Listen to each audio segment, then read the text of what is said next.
जय हिंद दोस्तों। आज की इस वीडियो में हम जो है कक्षा 10 के विद्यार्थियों के लिए अर्धवार्षिक परीक्षा 2022 विषय रहेगा बच्चों हिंदी। कक्षा 10 के विद्यार्थियों के लिए और बच्चों की बात पूर्णांक 70 रहेगा।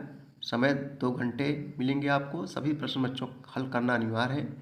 प्रश्न पत्र में 2 खंड में विभाजित है, आ और बा। देखो उसके बाद में खंड आ में क्या है बच्चों, देखो 1 से 20 तक अब की बार ऑब्जेक्टिव क्वेश्चन यानी बहुविकल्पीय प्रश्न ज़्यादा से ज़्यादा रहेंगे। 1 से 20 तक के प्रश्नों का उत्तर ओमार शीट पर दिए जाएंगे तथा शेष प्रश्नों के उत्तर पुस्तिका में दिए जाएंगे। देखो बच्चों, ओमार शीट आपको मिलेगा और उसके बाद में काला करना पड़ेगा, समझ रहे हो। हाँ, आपको ओमार शीट मिलेगी अलग से और उसमें 1 नंबर ही जो है काला करना पड़ेगा और क्वेश्चन अपने कॉपी में लिखना है। चलो सबसे पहले बहुविकल्पी क्वेश्चन है, देखेंगे हम लोग बच्चों। पहला क्वेश्चन है, एकांकी सम्राट कहा जाता है। एकांकी सम्राट किसे कहा जाता है, 4 ऑप्शन दिए गए हैं। तो यहाँ सही जवाब बच्चों ये हो जाएगा, राम कुमार वर्मा को एकांकी का सम्राट कहा जाता है।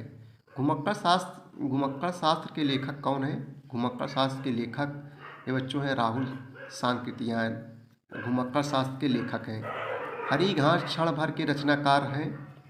हरी घास क्षण भर के रचनाकार नागार्जुन, त्रिलोचन, जयशंकर आज्ञे जी। तो बच्चों ये जो आज्ञे जी हैं, हीरानंद वात्सेन आज्ञे, सच्चिदानंद हीरानंद वात्सेन आज्ञे इनका पूरा नाम है। तो सही जवाब बच्चों यहाँ जो है सी हो जाएगा। पानी में चंदा और चांद पर आदमी के लेखक कौन है। पानी में चंदा और चांद पर आदमी के लेखक हैं बच्चों जयप्रकाश भारती जी हैं। सही जवाब जो है सी हो जाएगा। माधुरी पत्रिका के संपादक कौन है। तो 4 ऑप्शन दिया गया बच्चों, आपको बताना है कि माधुरी पत्रिका का संपादक कौन है। तो यहाँ सही जवाब हो जाएगा प्रेमचंद। प्रेमचंद है, यानी प्रेम है, माधुरी प्रेम से स्टिक बना लेंगे, याद हो जाएगा। चलिए अगला क्वेश्चन बच्चों, बिहारी हिंदी साहित्य के किस काल के कवि हैं। बिहारी जो है हिंदी साहित्य के किस काल के कवि हैं। तो बच्चों जो है रीत काल के कवि हैं। चौथे तार सप्तक का प्रकाश हुआ था। चौथे तार सप्तक का प्रकाशन कब हुआ था। ये देखो 1960, 69, 79। इतिहास सही बात जो डी हो जाएगा 1979 यानी 1979। उपमा के कितने अंग होते हैं। उपमा के कितने अंग होते हैं, 3, 4, 5, 2। तो उपमा के बच्चों जो है 4 अंग होते हैं।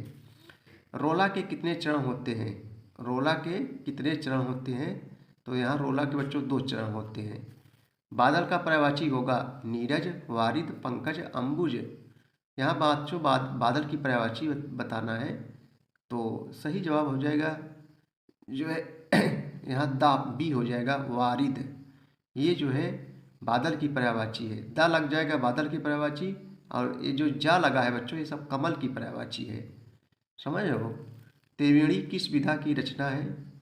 तो त्रिवेणी बच्चों ये जो है यहाँ पर देखा जाएगा तो यहाँ एक प्रकार से आलोचना है। थोड़ा आप लोग बच्चों देख लेना ये क्वेश्चन। चरण कमल बंदो हरिराई में किस अलंकार की अभिव्यक्त हुई है। चरण कमल, चरण कमल यहाँ चरण होगा। चरण कमल बंदो हरिराई में किस अलंकार की अभिव्यक्त हुई है। तो रूपक अलंकार। त्रिफला में कौन सा समास है, त्रिफला। तीन त्रि यानी जो देखो पहला संख्यावाची जब आ जाए तो बच्चों यहाँ द्विगु समास होगा, द्विगु समास। कलेशु किस विभक्ति का वचन है। ये क्वेश्चन बच्चों आप लोग अपने से करके आने आइएगा। कपड़ा का तत्सम रूप क्या होगा, तो करपट होगा। कपड़ा जो तत्सम होगा करपट होगा, क्योंकि कपड़ा तद्भव है। करपट देखो बच्चों जो संस्कृत में लग जाता है उस वो तत्सम हो जाता है, समझ रहे हो। अगला है पात किस प्रकार का रूप है। पात यहाँ धातु होना चाहिए। धातु जो है किस प्रकार का रूप है। तो आइए देखते हैं। धातु जो है ये लट लकार है। यहाँ सही जवाब जो है बी हो जाएगा। शोक विकल सब रोमई रानी, रूप राशि बल तेज बखानी में कौन सा रस है। शोक विकल सब रोमई रानी, रूप राशि बल तेज बखानी में कौन सा रस है। तो यहाँ बच्चों जो है करुण रस है। देखो उसे लग रहा है, नाम से ही लग रहा है कि करुण रस होगा, शोक है। कला और बूढ़ा चाँद के रचनाकार कौन है। तो कला और बूढ़ा चाँद के जो रचनाकार हैं सुमित्रा नंदन पंत हैं। यहाँ सही जवाब जो है सी हो जाएगा। सोरठा के दूसरे और चौथे चरण में कितनी कितनी मात्राएं होती हैं। सोरठा के दूसरे और चौथे चरण में 13 13 मात्राएं होती हैं और पहले तीसरे चरण में 11 11।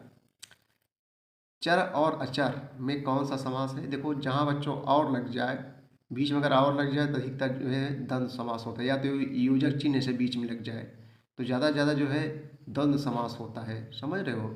और या योजक चिन्ह लग जाए तो जो है द्वंद्व समास होता है। उसके बाद बच्चों देखो आएगा, ये सब कॉपी में लिखना है, ये सब तो मार्कशीट में भरना है। निम्नलिखित गद्यांश पर आधारित 3 प्रश्नों के उत्तर दीजिए। देखो एक गद्यांश पढ़ना है, कुसंग का ज्वार सबसे भयानक, तो उसके बाद उत्तर देना है, ठीक है बच्चों।